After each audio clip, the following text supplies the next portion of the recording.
بسم الله الرحمن الرحيم. السلام عليكم ورحمة الله وبركاته. أبنائي طلاب الصف الثالث الإعدادي، أهلا وسهلا بكم مع مادة العلوم. هنتكلم النهاردة وهنحل بقية تدريبات الدرس الأول اللي هو الحركة في اتجاه واحد. كنا حلينا السؤال الأول والتاني صفحة 20 و21. النهاردة كتاب الأضواء طبعا. النهاردة هنشتغل في السؤال الثالث والرابع والخامس بإذن الله، وهنحاول برضو ما نطولش في الفيديو. لكن هنا أهمية الثلاث أسئلة اللي عايزين نحلهم دولت، طبعا بالنسبة للناس اللي بتحل واجب إن شاء الله هنحل معاهم وبالشرح. أهمية الأسئلة هنا إن في 4 مسائل بتتكلم عن تحويل وحدات القياس. بيتكلموا بأربع أفكار أو بيعرضوا لنا 4 أفكار مختلفة. دولت هنتناولهم إن شاء الله أثناء حل المسائل دي. نتوكل على الله ونسمي الأول بسم الله الرحمن الرحيم مع أول سؤال اللي هو اكتب المفهوم العلمي لكل من. مفهوم علمي يعني المصطلح العلمي. بيقول لك نمرة 1: تغير موضع الجسم بالنسبة لموضع جسم آخر ثابت بمرور الزمن. برافو عليك، الحركة. ده تعريف الحركة، المصطلح العلمي اللي هو يبقى الحركة. 2: الجسم الذي لا يتغير موضعه بمرور الزمن. الجسم الساكن. مظبوط. المسافة المقطوعة خلال وحدة الزمن. ده تعريف السرعة. لازم تكون حافظ تعريف الحركة وعارف يعني ايه جسم ساكن، وتعريف السرعة اللي هو المسافة المقطوعة خلال وحدة الزمن، وممكن يجيبها لك بالتعريف الثاني اللي هو المعدل الزمني للتغير في المسافة. لازم تكون حافظ التعريفين دول. النمرة 4: أداة تستخدم لقياس السرعة مباشرة في السيارات والطائرات. ايه هي الأداة اللي بتقيس السرعة مباشرة؟ اللي هو عداد السرعة اللي بيبقى موجود في العربيات أو الطيارات. عداد السرعة. نمرة 5: حاصل ضرب سرعة الجسم المتحرك في الزمن. علشان تعرف تجاوب سؤال زي كده بيقولك ناتج حاصل ضرب سرعة الجسم. انت عندك القانون، عندك قانون السرعة بيقول السرعة بتساوي المسافة على الزمن. طب أنا لو ضربت السرعة في الزمن هيديني إيه؟ هيديني المسافة. يبقى الإجابة بتاعتي إيه؟ المسافة. جبت الإجابة بتاعتك من خلال حفظك للقانون. بيقول لك السؤال بطريقة مختلفة وهتكون الإجابة بتاعته هي نفس الإجابة. حاصل ضرب نصف مقدار سرعة الجسم المتحرك في ضعف مقدار الزمن الذي يتحرك فيه. هتبقى نفس الإجابة اللي هي السرعة. طالما عندك سرعة بتنضرب في زمن بتديك مسافة. السؤال اللي بعد كده صح وغلط هنقوله. 1: تعتبر حركة القطارات من أمثلة الحركة في اتجاه واحد. مظبوط. وحركة المترو كمان. يمكن تحديد مقدار سرعة السيارة مباشرة باستخدام البوصلة. ايه علاقة ده بده؟ البوصلة ملهاش علاقة بتحديد السرعة. اللي بيحدد لي السرعة عداد السرعة. يبقى دي غلط. وحدة قياس السرعة ثانية لكل متر. بذمتك ينفع الكلام ده؟ لا طبعا، متر لكل ثانية. تزداد سرعة الجسم المتحرك عندما يقل الزمن المستغرق. بص كده، بدأت بكلمة تزداد سرعة الجسم لما بيقل الزمن. تزداد ويقل يبقى في علاقة عكسية. يبقى السرعة بتزيد لما الزمن بيقل. فعلا كلام مظبوط. وده بيرجع لمعرفتك للعلاقة بين السرعة والزمن، انك انت تعرف انها علاقة عكسية. اما العلاقة بين السرعة والمسافة دي علاقة طردية. الحاجات دي لازم تبقى فاهمها كويس قوي علشان تحل المسائل دي والاسئلة دي بسهولة ومن غير أي مشاكل. نروح لنمرة 5 ودي مسألة وركز معايا فيها. بيقول لك إذا تحرك جسمان من نقطة واحدة في نفس الاتجاه. يعني الجسمين كانوا ماشيين في نفس الاتجاه وماشيين مع بعض. تعالى كده الأول هنقسم الصفحة بتاعتي لجزئين، هنقول ألف وهنقول ب. الجسم الأول كان ماشي بسرعة 20 متر لكل ثانية. الجسم التاني كان ماشي بسرعة، شايف كده معايا اهو، 15 متر لكل ثانية. فإن المسافة بينهم، المسافة اللي بينهم، ما قالكش ايه هي المسافة لكن قالك المسافة بينهم بعد 40 ثانية. يبقى اعطاك زمن 40 ثانية وهنا زمن 40 ثانية. هم يا دوبك مشوا 40 ثانية، فحصل في فرق في المسافات بينهم. هو عايز يعرف بقى المسافة، يبقى كده المسافة مجهولة والمسافة مجهولة. خلاص، عربيتين كانوا ماشيين مع بعض، بعد 40 ثانية حصل فرق في المسافة بينهم. الراجل عايز يعرف، ودي كانت ماشية على سرعة 20 متر ودي كانت ماشية على سرعة 15 متر كل ثانية. بتطبق قانونك عادي، اللي هو القانون اهو قدامك اهو، السرعة بتساوي المسافة على الزمن. نروح نمرة ألف هنا اهوت، هنطلع المسافة بره، وطالما طلعت المسافة بره اهيت يبقى بتضرب السرعة في الزمن. شايف كده معايا؟ يبقى هنقول السرعة في الزمن، السرعة عندك ب20 والزمن عندك ب40، يبقى 800 متر، لأن أنت وحدة قياس المسافة عندك يا إما كيلو متر يا إما متر يا إما سنتي، وهنا الشغل هنا كله بالمتر. تمام. هنروح للناحية التانية وهنقول برضو المسافة مجهولة وسرعة في زمن. لازم تكتب القانون، ما تختصرش، كتابتك للقانون بتاخد عليها درجة. فهنا بتقول هنا هوت السرعة في الزمن، عندك هنا السرعة 15 والزمن 40 يعني 600 متر. طب هو الفرق بين ال 800 وال 600 يبقى 300؟ لا، دول 200 متر، يبقى الإجابة هنا غلط. هو خلاني أحل مسألة، هو اتأكد إذا كنت أنا بعرف أحل المسألة بتاعت السرعة ولا لا. فأنا هنا هوت مش هينفع نجاوب إلا لما أحل المسألة بالطريقة دي. نمرة 5، صوب ما تحته خط في العبارات الآتية. الحركة، طبعا كلمة الدورية دي أنا هنعتبر إن أنا مش شايف. الحركة إيه؟ نقط هي أبسط أنواع الحركة. إحنا ما درسناش غير، أو اللي شغالين فيها هي الحركة في اتجاه واحد، أنت ما خدتش غيرها بس. يبقى الحركة في اتجاه واحد هي أبسط أنواع الحركة.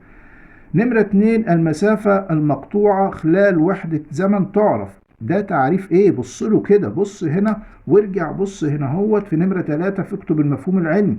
المسافة المقطوعة خلال وحدة زمن اللي هي السرعة، لسه ايه احنا قايلين. نروح لبقية السؤال.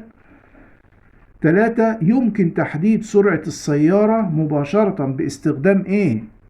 انت راكب العربية بتاعتك او راكب جنب السواق، هو بيعرف سرعته من خلال عداد السرعة.